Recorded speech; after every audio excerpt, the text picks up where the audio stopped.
تو کیا رسول اللہ زندہ کو صحابہ نے دفن کر دیا؟ انا للہ و انا الیہ راجعون۔ صحابہ کی اس سے بڑی کوئی اور توہین؟ وہ صحابہ نبی رات کو اٹھے، ایک صحابی آیا وضو کا پانی لے کر، مسواک لے کر، طہارت کا پانی لے کر، کہا رات تہجد کے وقت جاگنے والے میری خدمت کے لیے مانگ کیا مانگتا ہے؟ کہا آقا ایک سوال کرتا ہوں، جنت میں جہاں آپ کا گھر ہو آقا دعا کر دو رب مجھے آپ کا پڑوسی بنا دے، جنت میں آپ کا ساتھ مانگتا ہوں۔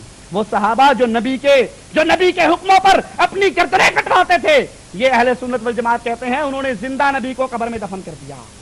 حضرت فاطمہ نے پوچھا تھا انس سے رضی اللہ تعالیٰ عنہما کہ اے انس میرے بابا کے جسم پر مٹی تو کس دل سے ڈال آیا؟ اگر نبی زندہ ہوتے، اگر نبی باتیں کرتے، اگر نبی فوت نہ ہوئے تو پھر کیا صحابہ ان پر مٹی ڈالتے؟ مولوی صاحب تھوڑی دیر کے لیے آپ بھی ایسے فوت ہو جاؤ، میں آپ کو دفن کر کے دیکھتا ہوں، اسی مولوی پر نا ایک مٹھی بھر کے مٹی کی پھینک دو، وہ کیا کہا مجھ پہ مٹی ڈالتا ہے، میں کوئی مر گیا ہوں؟ تو مطلب ہے مولوی صاحب مٹی اس پہ ڈلتی جو مر جاتا ہے، زندہ اپنے اوپر مٹی ڈلوا سکتا؟ نبی مٹی کے نیچے دفن ہوئے اس لیے ہوئے کہ آپ فوت ہو گئے۔ حضرت ابوبکر نے آپ کے ماتھے کو چوم کر کہا تھا کہ اے اللہ کے رسول صلی اللہ علیہ وسلم آپ پر جو اللہ نے موت لانی تھی وہ موت آ چکی ہے، دو موتیں رب آپ پر زندہ جمع نہیں کرے گا۔ آگے چلیے، دکانداری اہل سنت والجماعت سے اختلاف کا ایک اور نقطہ، کرامات اولیاء۔ ہم مانتے ہیں کرامات، صحابہ سے کرامات، ہم مانتے ہیں اولیاء کے ہاتھوں پر، صحابہ کے ہاتھوں پر اللہ کوئی خلاف عادت واقعہ ظاہر کر دے۔ ابو بکر رضی اللہ تعالیٰ دسترخوان لگا ہوا، تھوڑا سا کھانا، لیکن لوگ آ رہے ہیں کھا رہے ہیں، آ رہے ہیں کھا رہے ہیں، دو صحابی اندھیرے میں جا رہے، لاٹھی ان کے ہاتھ میں ہے، لاٹھی روشن ہو گئی، یہ کیا ہے؟ یہ کرامات ہیں، اس کو ہم مانتے ہیں۔ لیکن آؤ یہ اہل سنت کی بھی کرامات سنتے جائیں۔ کہتے ہیں میرے ایک دوست جو جناب بقیۃ السلف، حجت الخلق، قدوۃ السالکین، زبدۃ العارفین، شیخ کل فی الکل بالکل، حضرت حاجی امداد اللہ مہاجر مکی، چشتی، صابری، تھانوی، ثم المکی، نام لینے کے لیے 4 منٹ لگتے ہیں بھائی، ان سے بیعت تھے، حج خانہ کعبہ کو تشریف لے جا رہے تھے، بمبئی سے آگ بوٹ میں سوار ہوئے، آگ بوٹ چلتے چلتے ٹکر کھائی، قریب تھی اور ٹکراتی اور غرق ہو جاتی، یا ٹکرا کر پاش ہو جاتی، اب مرنے کے سوا کوئی چارہ نہ رہا۔ اسی مایوسانہ حالت میں گھبرا کر اپنے پیر روشن ضمیر بتاؤں گا کتنا روشن ہے ضمیر اس کا، کی طرف خیال کیا اور کیا کہ اس وقت سے زیادہ کون سا وقت امداد کا ہوگا؟ اللہ تعالیٰ سمیع و بصیر کارساز مطلق ہے، اسی وقت ان کا آگ بوٹ غرق سے نکل آیا، تمام لوگوں کو نجات مل گئی۔ ادھر تو یہ قصہ پیش آیا اور ادھر حضرت نے کہا اپنے مخدوم سے میری کمر دباؤ، درد کرتی ہے۔ خادم نے کمر دباتے دباتے کپڑا مبارک اٹھایا، دیکھا پوری کمر چھلی ہوئی تھی، کہا حضور آپ کی کمر سے تو کھال اتری ہوئی ہے، آپ اپنے حجرے سے باہر بھی نہیں نکلے، اپنے حجرے سے باہر بھی بابا انڈر گراؤنڈ سرنگیں کھدی ہوئی ہیں، سیدھی جاتی ہیں بحر احمر پر۔ حضرت یہ کیا بات ہے، آپ تو گھر سے باہر نہیں نکلے؟ کہا کچھ نہیں، چھوڑو پڑے۔ نہیں حضرت بتاؤ تو صحیح، نہیں چھوڑو، پہلے یہ 5-4 دفعہ چھوڑو ہی کرتے ہیں۔ حضرت میرے گھر بیٹا ہوگا، مجھے کیا پتا، حضرت دے دو بیٹا، میں کوئی خدا ہوں، حضرت دے دو، اچھا جا تجھے بیٹا ہوگا، پہلے کہہ دیے میں کوئی خدا ہوں، پھر کہتے ہیں جا تجھے بیٹا ہوگا، آئے گا وہ آگے آئے گا، کون بیٹے دیتا ہے؟ اچھا تو آپ تو نکلے بھی نہیں، گئے بھی نہیں، تو کہنے لگے ابے بھلے آدمی، تیرے سلسلہ قادریہ کا ایک مرید وہ جہاز میں سفر کر رہا تھا، وہ جہاز ٹکرایا، اس نے گریہ زاری کی مجھ سے، میں اس کی گریہ زاری سن کر پریشان ہو گیا، میں گیا جہاز نو کندھا دیتا، جہاز باہر آ گیا، تیرا کندھا سی کرین سی، میں جہاز کو کندھا دے کر اس سے چھل گئی، بابا پتہ نہیں کیا چیز تھی، وہ کون سی مچھلی ہوگی جو اتنے بڑے جہاز کو اٹھا کے، شارک مچھلی کی اولاد تھی کیا، میں اس کو کندھا دے کر باہر نکل آیا، کسی کو بتانا نہ، کسی کو ذکر نہ کرنا۔ آؤ قرآن کی طرف لوٹائیں۔ مشرکین مکہ جب کشتی ان کی بھور میں پھنس جاتی، لات و منات کو چھوڑ کر، کس کو چھوڑ کر لات و منات کو چھوڑ کر آسمان کی طرح منہ کر کے اللہ کو پکارتے، اور وہ پکار بھی کیسی ہوتی، مخلصین لہ الدین، اللہ کوئی داتا نہیں، اللہ کوئی معین الدین چشتی پار لگا دے کشتی نہیں، آج کوئی بھی نہیں، تو ہماری کشتیوں کو پار لگائے گا۔ مشرکین مکہ کا عقیدہ ہے، اور یہ اہل سنت والجماعت کیا فرماتے ہیں؟ جو ہی کشتی پھنسی نہ اللہ یاد رہا، نہ اللہ کی صفات یاد رہی، نہ اللہ کی رحیمی اور رحمانی یاد رہی۔ اسی وقت امداد اللہ مہاجر مکی کی طرف سر جھکا کر کہا، امداد اللہ صاحب اب نہیں بچاؤ گے تو پھر کب بچاؤ گے؟ اتنا پکارنا تھا، وہ ہزاروں میل سے آیا اور اس کی کشتی کو، یہ اہل سنت ہو سکتے ہیں؟ ارے یہ کردار تو مشرکین مکہ کا بھی نہ تھا، جب پکڑے جاتے قرآن کہتا ہے وہ مجھے پکارتے، جب نجات دے دیتا پھر لوگوں سے کہتے اللہ نے نہیں بخشایا، یہ بڑی امام کی ہم نظر دے کر آئے تھے وہیں سے چھٹی ہوئی ہے ہماری۔ یہ کب شرک کرتے؟ جب اللہ نجات دیتا۔ اور یہاں اہل سنت کیا کہہ رہے ہیں؟ پکڑے گئے تو کہا اللہ تو نہیں بلکہ ہمارے امداد اللہ نے بچایا۔ لکھنے والا حکیم الامت کرامات امدادیہ اشرف علی تھانوی صفحہ 36 پر آگے آؤ، کہتے ہیں مولانا حبیب الرحمان مرحوم، مولوی احمد حسن امروہی اور مولوی فخر الحسن گنگوہی میں کوئی چپکرش چل رہی تھی، بعض حالات کی بنا پر ایک مخاصمہ اور تنازع کی صورت اختیار ہوگی، اور مولانا محمود الحسن، جانتے ہو اسے؟ جانتے ہو؟ جس نے اپنے مذہب کو ثابت کرنے کے لیے رب کے قرآن میں ایک آیت کا اضافہ کیا۔ اٹھاؤ راہ الادلہ جلدوم کو اٹھا کر دیکھو کہ اس کے اندر اس نے اپنی طرف سے ایک آیت بنائی، قرآن کی آیت تھی اطیعوا اللہ واطیعوا الرسول وَأُولِي الْأَمْرِ مِنْكُمْ فَإِن تَنَازَعْتُمْ فِي شَيْءٍ فَرُدُّوهُ إِلَى اللَّهِ وَالرَّسُولِ، لڑائی ہو جائے اللہ رسول کے پاس لے آؤ اگر تم آخرت پر ایمان لاتے ہو۔ کہتا ہے جس قرآن میں یہ آیت ہے اسی قرآن میں یہ آیت بھی موجود ہے، اگر اختلاف ہو جائے تو اللہ رسول اور اماموں کے پاس لے آؤ۔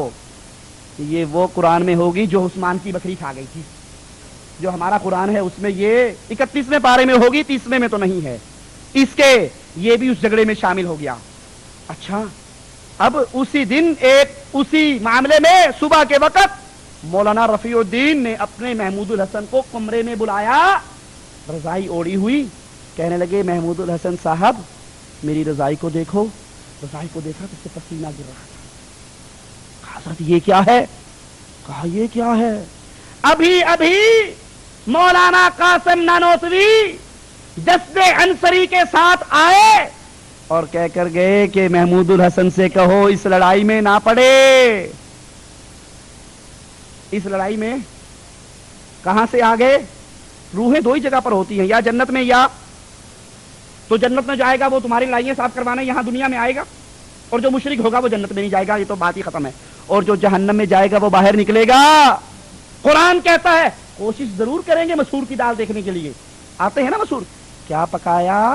مرغی پکائی، سلامت رہو سلامت رہو، مردوں کی روحوں کو اسال کر، کیا پکایا؟ مسور کی دال پکائی، لعنت ہے تمہارے لیے، ہم مردوں کی روحوں کے لیے مسور کی دال پکائی تھی۔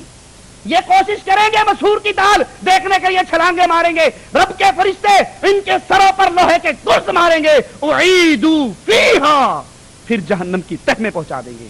یہ آیا اپنے جسم کے ساتھ آیا اور آ کر اس لڑائی کو ختم کروا دیا۔ ارواح ثلاثہ مولانا اشرف علی تھانوی حکیم الامت صاحب،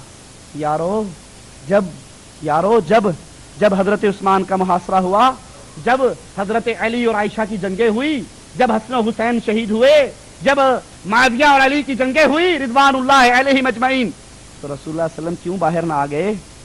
اچھا آگے چلو، حکایت نمبر 336 اشرف علی تھانوی ارواح ثلاثہ، فرمایا مولوی معین الدین صاحب حضرت مولانا یعقوب صاحب کے بڑے صاحبزادے تھے، حضرت مولانا کی ایک کرامت، وہ کرامت کب ہوئی جی؟ بعد الوفات، ان کا زندہ لاش کا مرا 1.25 لاکھ کا ہے، وہ کرامت جو مرنے کے بعد ظاہر ہوئی، اس کے بارے فرماتے ہیں ہمارے نانوتوا میں، جہاں کے نانوتوی صاحب ہیں، بخار کی بہت کثرت ہو گئی، سو لوگ کیا کرتے، مولانا نانوتوی کی قبر سے مٹی اٹھا کر لے جاتے اور مٹی کھا لیتے، اس سے نجات مل جاتی۔ پوری دنیا میں مشہور ہو گیا بھائی جس کو بخار ہو قبر سے مٹی کھاؤ، پیٹ میں کیڑے تو پڑیں گے، شفا نہیں ملے گی، کھاؤ بھائی تمہاری قسمت میں مٹی ہے، کھاؤ۔ اچھا اب کیا کر رہے ہیں بھتیجا صاحب؟ مٹی ریڑیاں آ رہی ہیں اور میڈیکل سٹور کھلا ہوا ہے، ٹھا کے جا رہے ہیں، پڑیے بنا کے کھا کے شفا کی کھا رہے ہیں، شفا مل رہی ہے۔ یہ بڑا تنگ ہے بھائی، 1 ریڑی گروائی، 2 گروائی، 3 گروائی، اب کیا کروں، مصیبت میں پھنس گیا۔ قبر پہ آیا اور کہنے لگا آپ کی ہوگی کرامت، ہماری ہو گئی مصیبت، لے بابا اب کی بار کوئی ٹھیک ہو صحیح، ننگا پڑا رہے گا، مٹی نہیں ڈالیں گے۔